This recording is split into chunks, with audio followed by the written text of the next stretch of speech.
ABD liderliğindeki bazı batılı ülkelerin Çin hükümetini soykırımla suçlaması bir sonraki adımla ilgili sorulara yol açtı.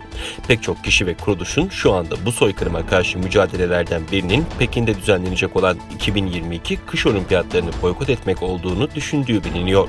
17 Mayıs'ta bazı Uygurlar, Tibetliler ve Moğollardan oluşan sivil toplum örgütleri uluslararası topluma Uygurları soykırım yoluyla yok etmeye çalışan bir rejimin olimpiyatlara ev sahipliği yapmaya uygun olmaması gerektiğini vurgulayan ortak bir bildiri yayınladı. Dünya Uygur Kongresi, Uygur Hareketi ve Uluslararası Tibet Hareketi gibi kuruluşların ortaklaşa imzaladığı açıklamada 2022 olimpiyatlarına katılmak Çin'in soykırımını desteklemekle eşdeğerdir ifadeleri kullanıldı. Açıklama yayınlandıktan sonra medyanın büyük ilgisini çekti. Açıklamanın yapılmasının ertesi günü 18 Mayıs'ta kuruluşlar konuyu görüşmek üzere bir basın toplantısı düzenledi. Toplantıda konuşan STK temsilcileri, Çin'in dünyanın gözü önünde soykırım yoluyla Uygurları yok etmeye ve dönüştürmeye çalıştığını, bunun olimpiyat ruhuna aykırı olduğunu vurguladı.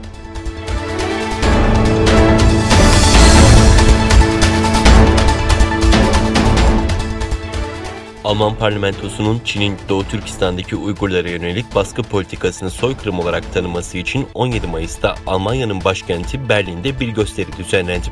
Parlamento İnsan Hakları Komisyonu Çin'in Uygurlara yönelik baskıcı politikalarını tartışırken parlamento binası ile Başbakanlık Ofisi arasındaki alanda yaklaşık 100 kişi protesto düzenledi. Gösteriye katılan Dünya Uygur Kongresi Başkanı Dolkun İsa, anlaşıldığı üzere Kanada, Hollanda ve Birleşik Krallık parlamentoları Doğu Türkistan'daki zulmü resmen soykırım olarak kabul etti.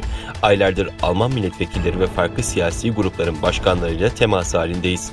Doğu Türkistan'daki olayların bir Avrupa güç merkezi olan Alman parlamentosu tarafından resmen bir soykırım olarak tanınması için çalıştık.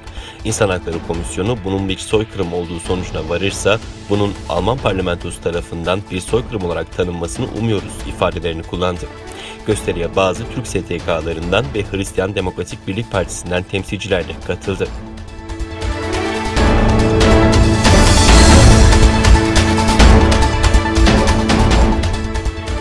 ABD merkezli teknoloji şirketi Apple'ın en büyük pazarlarından biri olan Çin'de varlığını kuvvetlendirmek için kullanıcıların verilerini Pekin hükümetiyle paylaştığı ve hükümeti rahatsız eden bazı uygulamaları da App Store'dan kaldırdığı ortaya çıktı.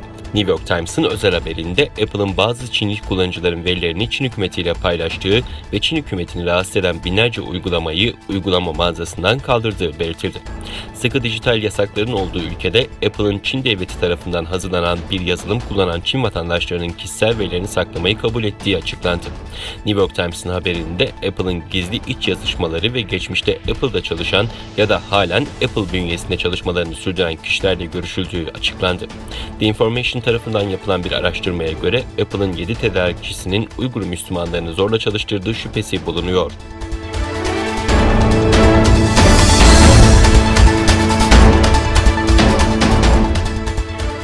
Çin'in Hong Kong Özel İdari Bölgesi'nin Tayvan'daki temsilcilik ofisinin faaliyetlerine ara verildi. Hong Kong Free Press'in haberine göre Hong Kong Anayasa ve Anakara İşleri Dairesi'nden yapılan açıklamada Tayvan'da bulunan Ekonomi, Ticaret ve Kültür Ofisi'nin faaliyetlerinin geçici olarak durdurulduğu belirtildi. Karara ilişkin herhangi bir gerekçeye yer verilmeyen açıklamada Tayvan'daki Hong Kongluların destek taleplerinin yardım hatları ve Hong Kong hükümetinin internet sitesi aracılığıyla ele alınacağı kaydedildi. Hong Kong Anayasa ve Anakara İşleri Dairesi'nden bir yetkili de söz konusu kararın Tayvan'da yeni tip koronavirüs vakalarının artması nedeniyle alınmadığını söyledi. Hong Kong'da 2019'da demokrasi yanlısı protestoların başlamasının ve 2020'de ulusal güvenlik yasasının yürürlüğe girmesinin ardından Tayvan ve Hong Kong'un ilişkileri gerilmişti.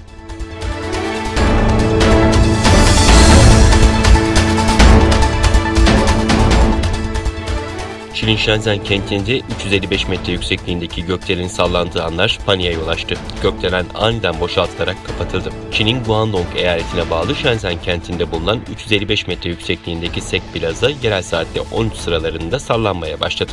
Sosyal medyada yer alan görüntülerde sallanan gökdelenin etrafında bulunanların yaşadığı korkuyla kaçıştıkları kameraya yansıdı. Panik anlarının ardından Shenzhen Acil Durum Servisi tarafından yapılan açıklamada bölgede deprem kaydedilmediği, durumun nedeninin araştırıldığı duyuruldu.